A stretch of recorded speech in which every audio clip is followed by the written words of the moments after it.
Qué bueno el poder saludarles a través de este video tutorial, queridos amigos. Un tema sensible, identificar los conflictos éticos de la organización. Y como tema sensible, es por ello que nos damos la tarea de verlo. El objetivo será conocer los elementos de los conflictos éticos de la organización. La meta que nos trazamos es visualizar los elementos de estos conflictos y poderlos, en este caso, tener en escena. La competencia que queremos desarrollar es que usted sea capaz de identificar las características de los conflictos éticos en la organización. Acompáñeme por favor a ver los pormenores. Hemos identificado algunos, hay muchos, pero vamos a tratar de poder abordarlos desde tres aspectos. Permítame compartir con ustedes estos conflictos éticos en la organización. El primero que vemos es los derechos individuales versus el interés de la empresa. Las empresas enfrentan con frecuencia situaciones en las que estos dos objetivos importantes entran en una pugna, entran en un conflicto, y es crucial encontrar cuál es el balance ético que debe de tener. Despido de trabajadores, recorte de salarios, reestructuraciones administrativas, eso crean dilemas éticos en este aspecto. Otro ejemplo que podríamos mencionar es que tienen que operar privacidad en los empleados con respecto a algunos elementos. O reformulo la pregunta, ¿las empresas deben de monitorear los correos y el uso del internet de los empleados? Esta ha sido una discusión por muchos años sobre los derechos individuales versus el interés de la empresa y cómo estos se ven en un proceso de pugna por el hecho de defender la individualidad y por el hecho de defender el interés de la empresa. Las empresas se enfrentan todos los días con frecuencia estas situaciones. El empleado demanda su derecho individual, pero también la empresa señala el interés que ellos tienen por sus negocios, por sus procesos o por cada uno de los servicios y productos que ofrecen. Es por eso que es determinante el poderlos identificar de esta manera para poder diseñar una plataforma que podamos tener un abordaje más preciso y con una perspectiva comparada. El segundo de estos es los conflictos de interés.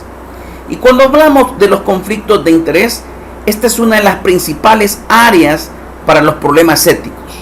Los conflictos de interés pueden poner en peligro el juicio objetivo y responsable, lo que hace que los gerentes hagan cosas que no les corresponden al mejor interés de las empresas o al mejor interés de los accionistas o de otros grupos. Más es aún, es casi imposible evitar conflictos de interés en las organizaciones, de modo que el dilema ético es cómo manejarlos. El conflicto siempre va a estar ahí, pero la pregunta es cómo los vamos a manejar. Algunos son manejables y se pueden administrar en muchas formas a través de la transparencia. Otros no son manejables y deben ser disueltos. A algunos no les gusta tocar el tema de tener que disolver estas situaciones, pero a veces es necesario. Y cuando hablamos de eso y cuando hablamos de no poder ser manejables, nos referimos a cuando podemos presenciar el manejo de regalos, de atenciones hacia los vendedores, de tener esa línea delgada en donde cuál será lo correcto y cuál no es lo correcto. Es decir, cómo manejar, por ejemplo, estos regalos, estas atenciones de vendedores y clientes. Ese es un ejemplo común de un dilema ético en este campo. Cómo hacer negocios con la empresa en la que un miembro de la junta directiva tiene acciones.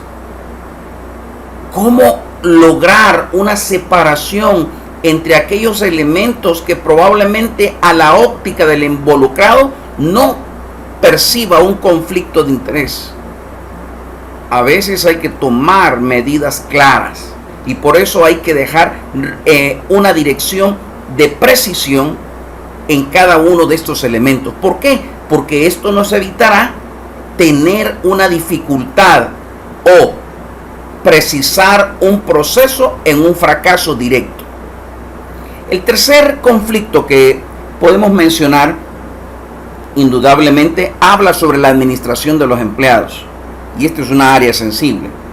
Es una área relacionada en una forma directa.